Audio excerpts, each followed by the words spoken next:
greetings once again to all our esteemed guests today. Just to introduce myself briefly, my name is Nothando Minange. I come from a company called the South African International Maritime Institute. We are a maritime organization that is based in Port Elizabeth, and we are located in the Nelson Mandela University at the Ocean Science campus. So today I will just give you a background and the role that SAIMI plays in the maritime industry, and also our objectives within the industry relating to the core function, which is Operation Phakisa, that speaks directly to the ocean's economy, and also the program, which is our core business function, which is the National Seafarer Development Program at SAIMI. And also I'll touch base on some of the maritime awareness and outreach programs that we have at SAIMI, and also our partnership agreements. So SAIMI's background is we were established in late 2014. We are championed by SAMSA, which is the South African Maritime Safety Authority, the regulator here in South Africa, and also DHERT, which is the Department of Higher Education and Training. We are a broad base of stakeholders. We are funded by the National Skills Fund on behalf of DHERT, which is the Department of Higher Education and Training. So the main purpose and vision of SAIMI is unlocking South Africans' maritime potential and being the catalyst for sustainable growth, and being our vision being a skilled, knowledge-intensive sector. And also we speak to alignment with national development strategies and promoting the wellness and welfare of seafarers. So the South African International Maritime Institute is a coordinating body that facilitates skills development, capacity building, advocacy, research and innovation in the maritime sector. SAIMI's purpose, structure and programs are based on extensive stakeholder collaboration and consultation. We are an entity housed at the Nelson Mandela University Ocean Science campus, with our different programs facilitated and being implemented internationally. So hence the international on the South African International Maritime Institute. Our programs are both national and also internationally, because we have international partnerships with your ship owners and other maritime bodies. So hence the international in the South African International Maritime Institute.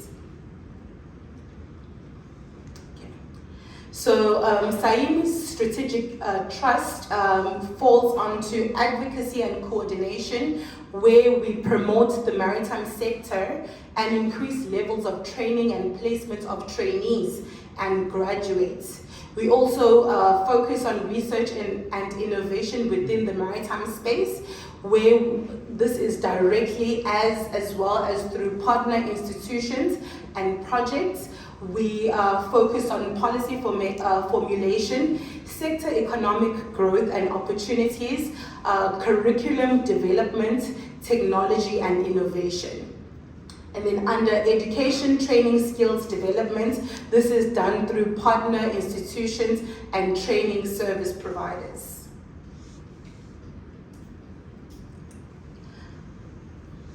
As I've mentioned earlier on, that we were launched in 2014 by the South African government.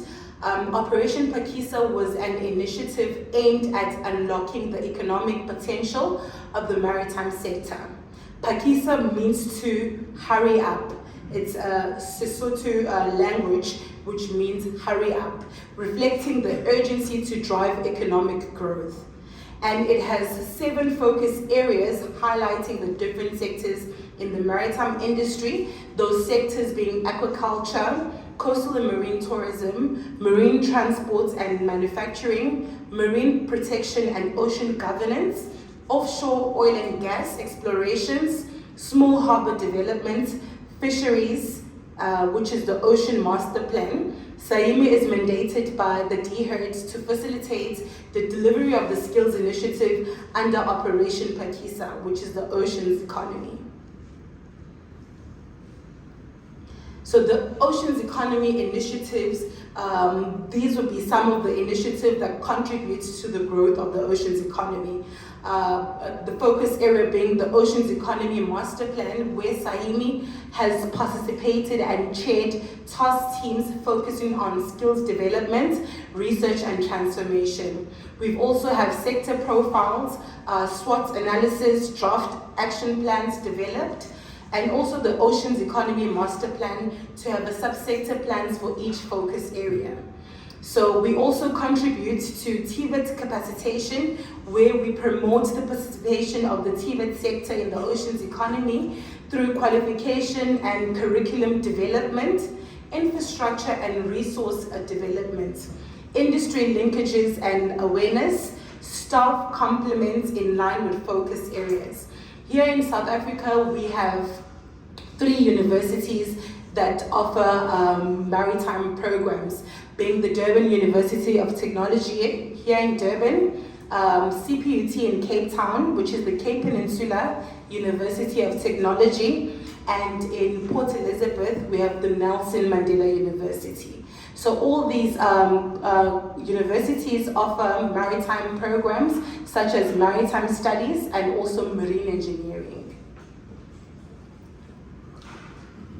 Our core business function is the National Seafarer Development Program, which is known as the NSDP. I'm the NSDP administrator at SAIMI. So SAIMI facilitates and manages the NSDP, which focuses on the training of officers in charge of the navigational watch, those being your navigational officers on the ships, officers in charge of the engineering watch, being your marine engineers on the ships, and also officers in charge of an electrical watch, these being your electricians found on the ships. So through the NSDP, South Africa produces qualified and competent seafarers to the global market. Currently, a total of active cadets, we call them cadets on the ship. Those would be individuals that are completing their practical components of their studies.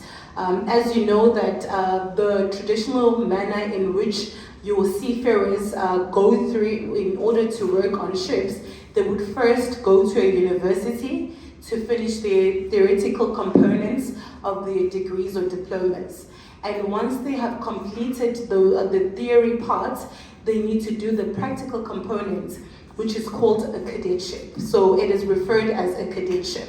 So SAIMI funds this practical component by having international partnership with ship owners and also international bodies where we facilitate the placement of these cadets on board the ships.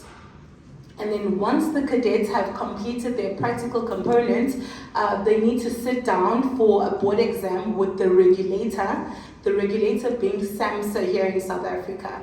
And then once they have passed their board exam, they're issued with the license. It's called the COC, Certificate of Competence, to say that you are now qualified as a navigator or you have now qualified as a marine engineer on a ship. So currently we have a total of 229 active cadets within our program.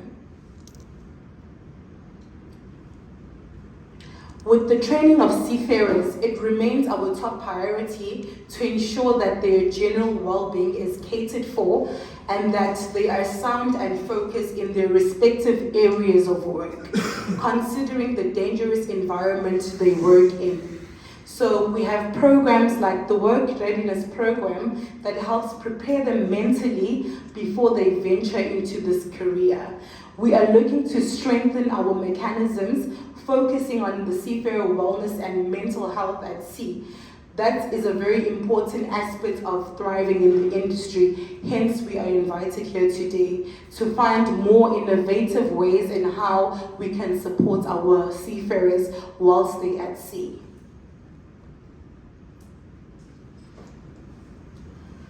Other programs at SAIMI include maritime awareness and outreach, and this is mainly achieved through our app called the Dive In app. When we're doing maritime awareness programs in high schools and in universities, we always encourage the learners to download the app. It's a 0-rated app, it's free to download, it's free to use. It has all the different opportunities within the maritime industry.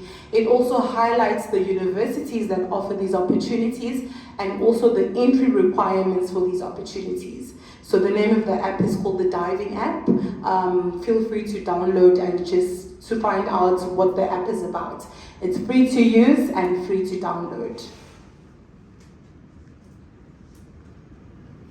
And also other programs that are funded by SAIMI is the Sail Africa Youth Development Program, where Sail Africa facilitates programs like the Learn to Sail, Maritime Learners Curriculum Extension, and also capacity building programs such as Sailing Instructor Course, Day Skipper Course, and Safety Boat License.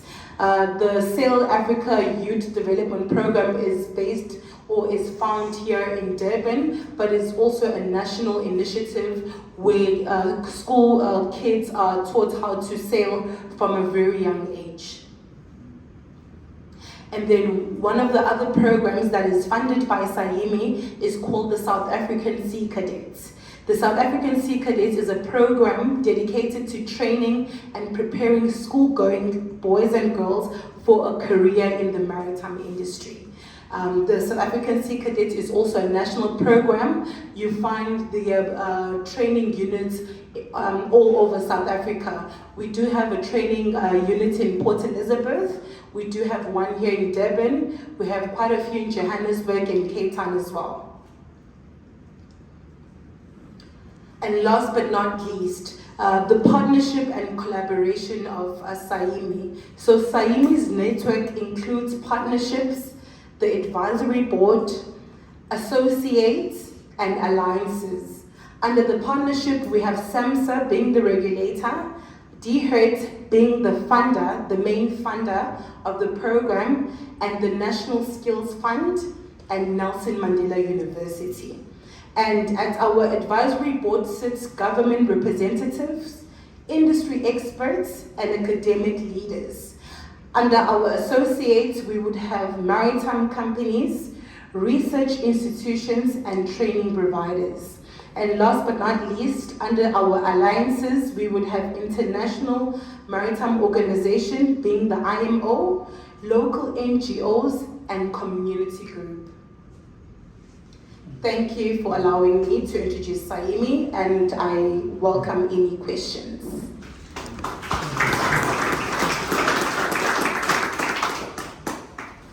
Thank you so very much for this presentation. Actually, did the last slide have your contact information on it, or the first slide, or any slide? I'll leave my business card. Yeah, okay, that would be good if we could have that.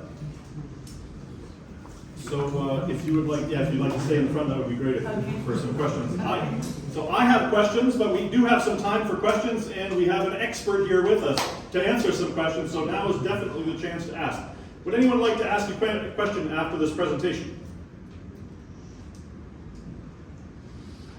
Yes, sir. So, thanks very much for the presentation. Appreciate it. Can you please, when you ask a question, say your name and where you're from first, please? So, Mark Clausen, Seafarers Richards Bay. Thanks for your presentation, Nothando. Appreciate it. So, I get quite a few questions from the local community who is interested in becoming a seafarer. They think that it's just a matter of coming to me, I give them a license and they can go and work on the ships. It's something that doesn't work that way. So who can I tell them? Currently, I tell them that they need to contact a university like DUT. But I don't know if there's like a more person that they can directly contact instead of just giving them a broad perspective like that. Is there somebody who's the right person to contact to start their careers? Their career, yes. That's the main reason why I included the diving app onto the presentation, because I know that the app has everything. To download the app is free, to use the app is free. You have all the different sectors within the maritime industry, and the nice thing about the app, it has a contact me session, or section rather, where you drop any questions, and all those questions come directly to me, and I can channel them to wherever they need to get more information.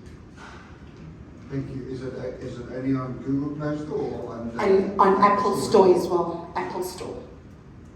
Thank you. Question in the back, please say your name and where you're from. Office CSO, Richards Bay. What is the cost for a cadet? They should ask me how much would it cost them to become a seafarer in South Africa? Okay. So as I've stated that SAIMI is the custodian of seafarer development and training in South Africa, we fund that component in order for you to become a cadet on board, because being a cadet is very expensive.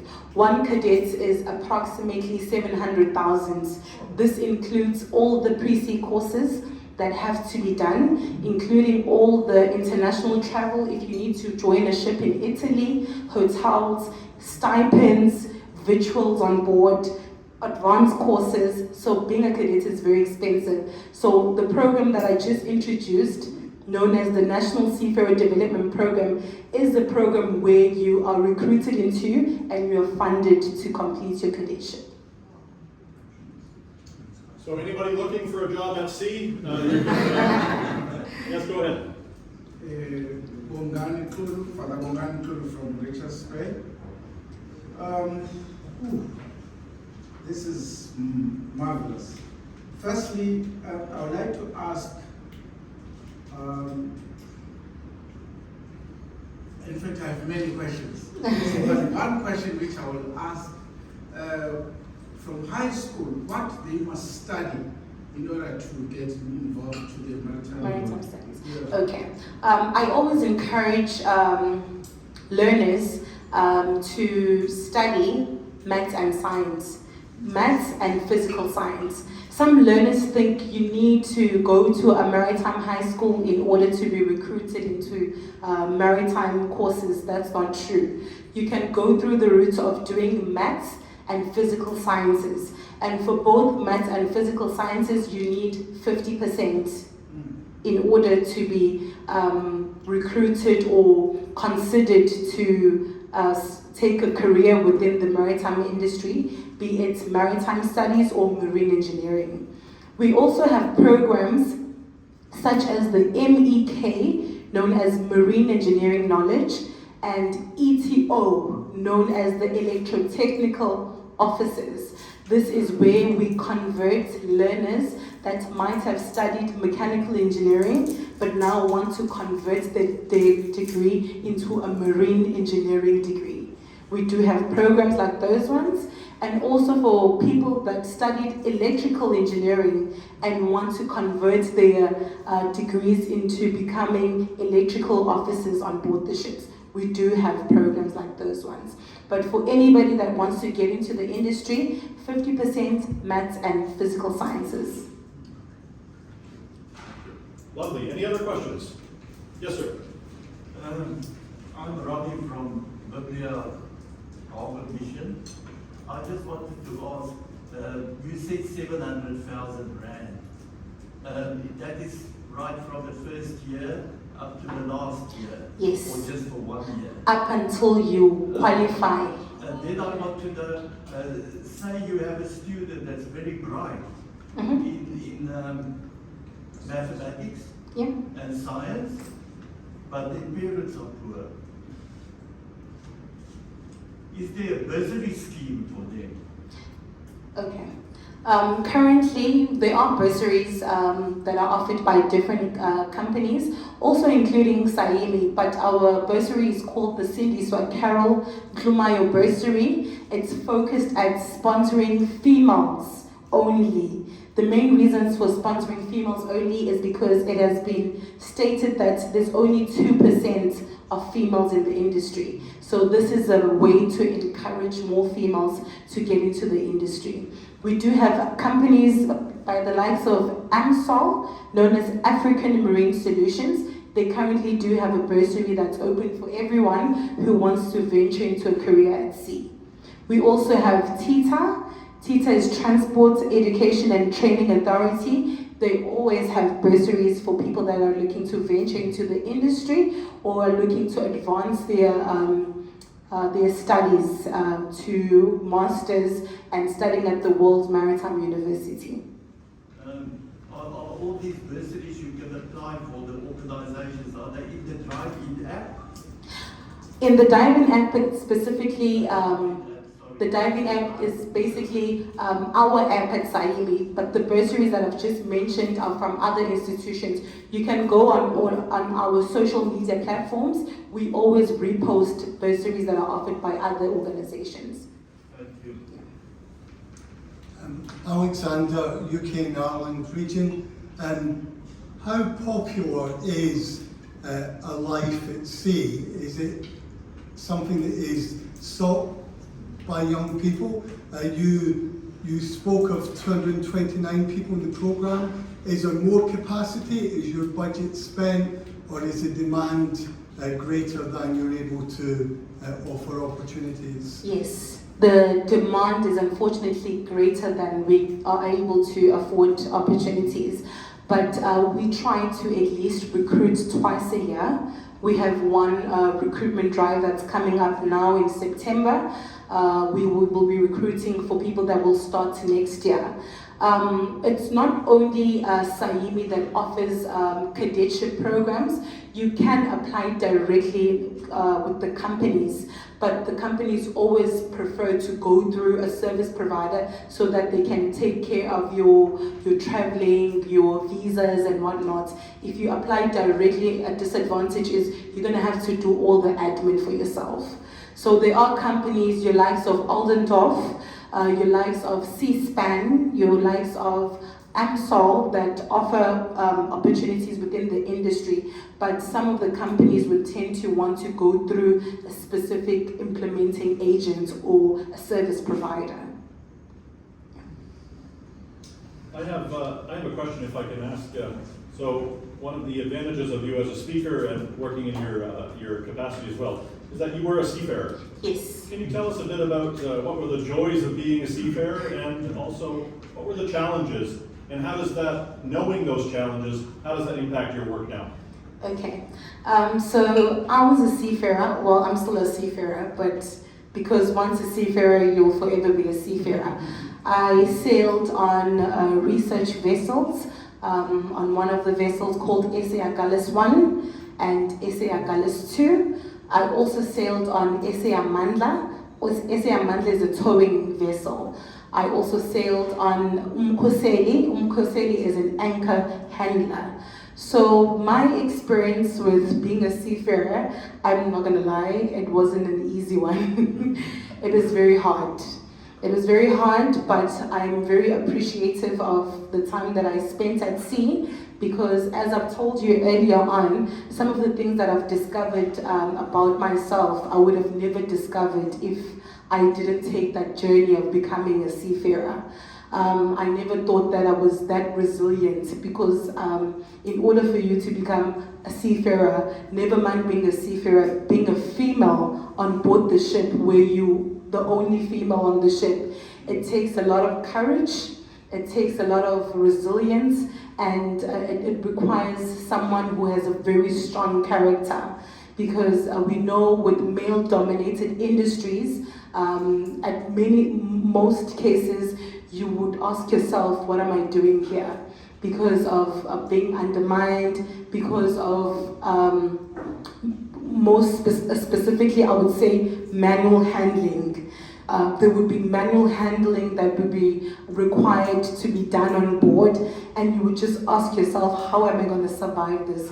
At the end of the day, you sleep like you're dead because you are so tired. You just don't know how you got through the day. But with all those challenges and the struggles, I've managed to face more bigger challenges.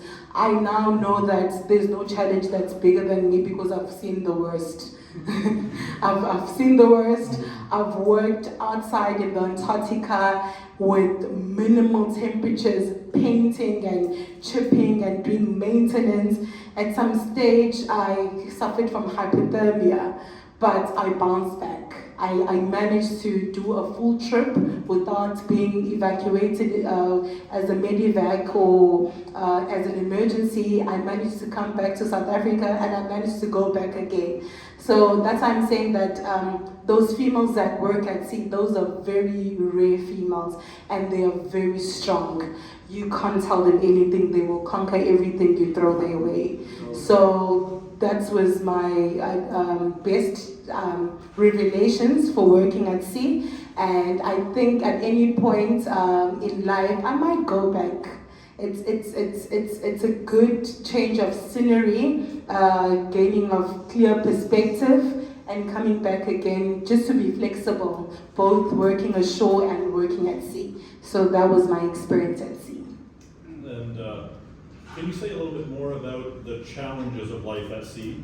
And especially now in your current position, how in your current position do you want to help solve some of the challenges at sea? What were some of the biggest, perhaps the biggest challenge that you found, besides just being cold, for example? Yes. What were some on board, what were perhaps the biggest challenge that you found? Okay. One of the biggest challenge I've encountered when I was on the ship was bullying. On board the ship, there's a lot of bullying that happens, and it's not bullying that comes from the other gender. Normally, it would be bullying that comes from the same gender, because someone had it hard when it was their time, when they started their journey at sea. Now they would project the same energy against you. And at the same time, it's very difficult to report this person because they're the very same person that's going to appraise you once you sign off. And if they give you a bad appraisal, it means that you don't have a job. So it would have been very beneficial if I was aware at a very early stage of missions like the mission to Seafarers, because that's where you get to go vent without having the fear of losing your job. And sometimes just speaking to someone about your problems helps you just to ease the pain. And then when you go on board the ship, you have a different perspective. And at times, I think I sailed mostly during COVID. So at a time, we would stay for like 8 months on the ship without stepping out to go to the mall or anything like that. And that impacted us a lot in terms of mental health. When I signed off, I had to stay a couple of extra months because I had to see a therapist and a psychologist because it really messed me up psychologically and mentally. So I think also having people that focus more on mental healthness go on these ships to speak to seafarers and try to seek if there's seafarers that need support mentally. That would be very, very beneficial because there are so many factors that affect seafarers mentally. Never mind the fact that they are stuck on the ship and they just focus on a routine each and every day. I always used to say that it's like clockwork. We sleep, we wake up, we work, we sleep, we wake up, we work, which is not healthy. Someone to encourage seafarers to exercise, someone to encourage seafarers to see a bigger picture, because at the end of the day, everyone that's here is trying to make a living, but it shouldn't be that hard. It should be a conducive environment that offers different elements of support. Even if there's a hotline or a check-in line where you can just message whoever you're messaging to say that I need this support, and you remain anonymous. Not for everyone who's on the ship to say that or to know that you have a specific problem. Yeah, I think. Yeah, Mark, and then There are two questions. After all what we have explained to us, what would you say are the joys of being a seafarer? That's the first one. According to your database as an institute, how many South African seafarers? If you know. All right. Okay. To be honest, my specific joys about being a seafarer was the money. It is definitely the money that doesn't run out. When you go on leave, you just have plenty of it. When it's time to go back, you still have it. So those are one of the joys. And also, one of the other joys was the peace. When you are doing what you love. When you're at the bridge and you're just alone and it's at night, it's dark. You're just navigating to wherever you're navigating. The peace and content that you find within yourself, I think those are one of the other joys. And thirdly, the joys was you don't have to pay rent. You eat for free. And also traveling, getting to experience different cultures, getting to see the different side of the world. Yeah, there's quite a handful. And then how many South African seafarers? Qualified South African seafarers. There's a lot. That's all I can say. But that type of information would sit with the regulator, which is the South African Maritime Safety Authority, because they qualify officers. We just train seafarers and we send them to the regulator for a board exam. Currently on our program, we have 229 active seafarers and the program is growing. We're definitely going to be recruiting more next year. Good news is the next speaker is from SAMHSA, so you can ask the question again. Mark and then Tommy after that. So, Nothando, two questions. I remember you sharing that SAIMI is always looking for more networking opportunities. Yes. I noticed that I don't see the likes of SAMHSA or Loyal Maritime College there. As you know, both of them do what they do to fund and resource cadets. Yeah. So are you any? Yes, we are associated with Law Hill. We do support and fund some of their programs. SAMHSA being the regulator, SAIMI is almost like a baby of SAMHSA because SAMHSA sits on top and then just below it's SAIMI for Seafarer Development and Training. Yeah. And then do you know about the Society of Master Mariners? Yes. We are familiar with the Society of Master Mariners. We also part of the skills expert groups for the different pillars of Operation Pakisa. So we form part of all those meetings and we always include stakeholders that want to participate as well.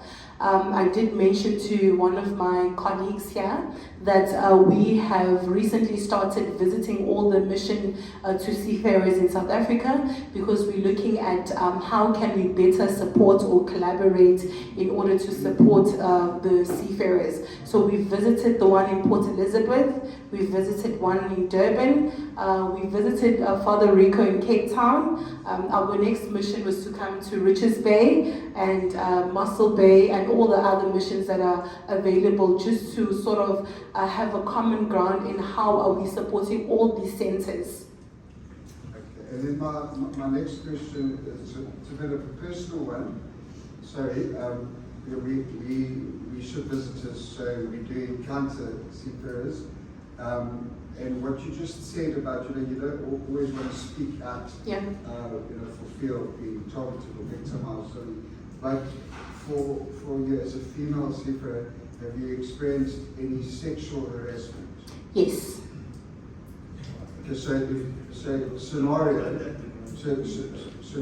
if we come on board, so that you won't just automatically share with a male chaplain or ship visitor, but we just do it with the Female chaplain. Yes, definitely. Definitely, it would be much easier. Thank you. You didn't mention you don't miss the traffic in the morning to work. Although looking out here, there's quite a bit bit of traffic now. Look at the city centre. Oh. Tony, yeah, go ahead. Thank you so much for, your story is inspiring. I just wanted you to talk a little bit about the barriers for female seafarers. Getting into seafaring as a female, what sort of barriers they face, because that 2% is a stubborn number. It's been there for years. It's been there for years. So, what are the barriers and what can be done to improve the numbers? Okay. I think one of the barriers for the percentage of seafarers, female seafarers, one of them would be there are female seafarers that start their journeys of becoming seafarers, but somewhere along the way they just stop. And I don't think that number is recorded to support the numbers of female seafarers in the industry. But one of the barriers would be flexibility. If you're a female and you're a seafarer, you are somehow not flexible because now you're confined within this environment and most of the opportunities are available in foreign going vessels. It would be perfect if it was national waters where you get to work on a ship and maybe after 2 weeks you get to sign off to go home to be with your family, especially if you're a seafarer, a female seafarer and you have a family. So most of them tend to be reluctant into entering into the industry because at some stage they're going to have to stop and find something else to do because now they want to start a family, now they want to have kids and whatnot. So that's one of the barriers. And the second barrier, I think it would be this constant fear of since I've mentioned that we do maritime awareness, I think the industry is not well represented. People don't share genuine stories. People just share you earning dollars and whatnot. They don't share the real world of becoming a seafarer. When females get into the industry, it's more of like a shocker. So if you know well beforehand what you will experience and what are the different journeys of becoming a female seafarer, I think it would be much better. There are things that I found out when I was inside that I would say if only I knew before, it would have helped me quite a lot. And also this thing of being a seafarer and how you present yourself on a ship.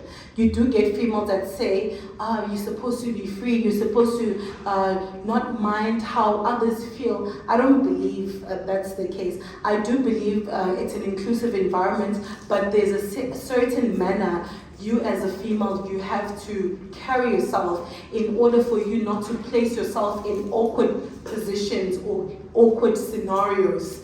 So some females, females are free. They think they can do however because you're supposed to be free in this world. Unfortunately, at sea, there is a specific manner in which you're supposed to carry yourself in order not to find yourself in awkward scenarios or positions.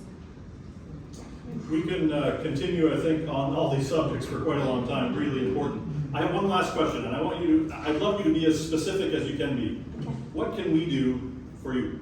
How can we partner? And besides visiting seafarer centers, what specific ways might you suggest that the people are in this room, especially almost everyone represented from South African missions?